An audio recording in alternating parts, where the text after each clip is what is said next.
can't even use the podium. Have you ever wondered why Canada is in debt? Have you ever wondered why the government forces Canadians to pay so many taxes?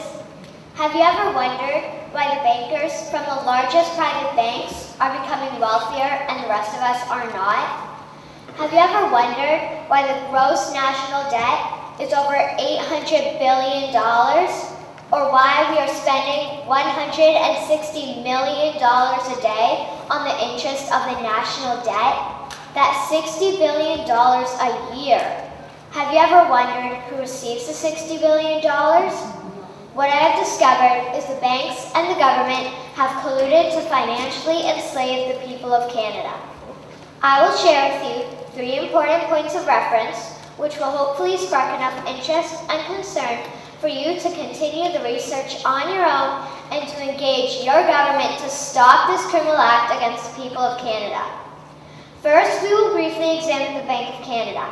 Second, we will see how our banking system works today. And lastly, I will offer a viable solution that we can petition our government to implement. A very little known figure in Canadian history is J.L. Grady McGeer. He was a lawyer, Member of Parliament, and Mayor of Vancouver. His contribution to Canada is probably the greatest in our history. He championed the creation of the National Bank of Canada, whose sole purpose is to create and manage Canada's money. It was formed on July 3, 1934, and owned by all Canadians.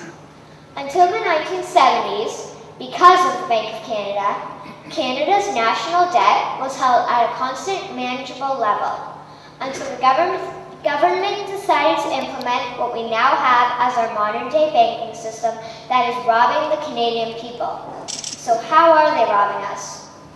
Allow me to explain how our private banks and government work today. First, the Canadian government borrows money from the private banks.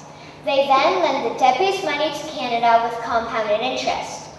The government then continues to increase taxation of Canadians year after year in order to pay back the interest on the exponentially growing national debt.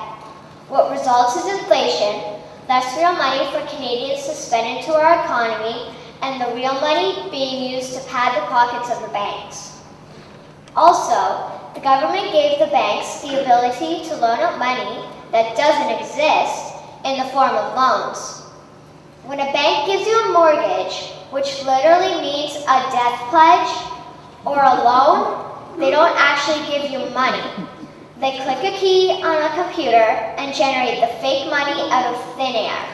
They don't actually have it in their bank vaults. Presently, the banks only have $4 billion on reserve, but they have loaned out over $1.5 trillion.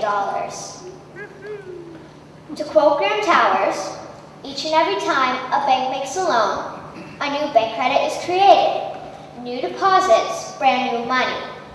Broadly speaking, all new money comes out of a bank in the form of loans.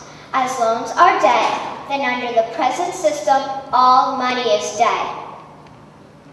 What I find interesting is even Jesus, in Matthew 21, drove out the money changers in the temple because they were manipulating the currency to steal money from the people.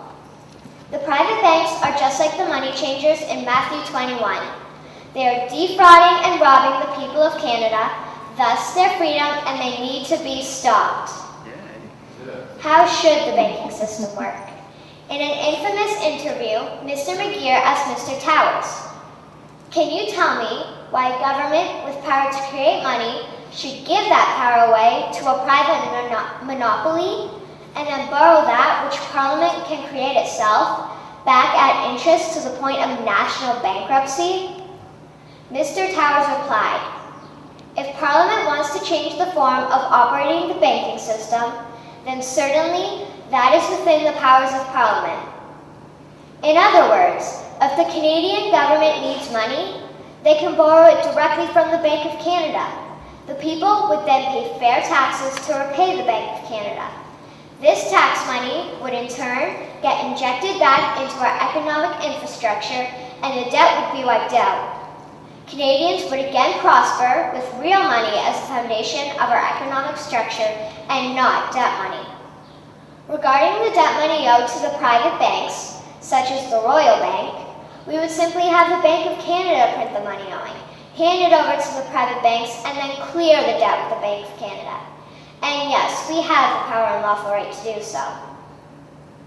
In conclusion, it has become painfully obvious, even for me, a 12-year-old Canadian, that we are being defrauded and robbed by the banking system and a complicit government.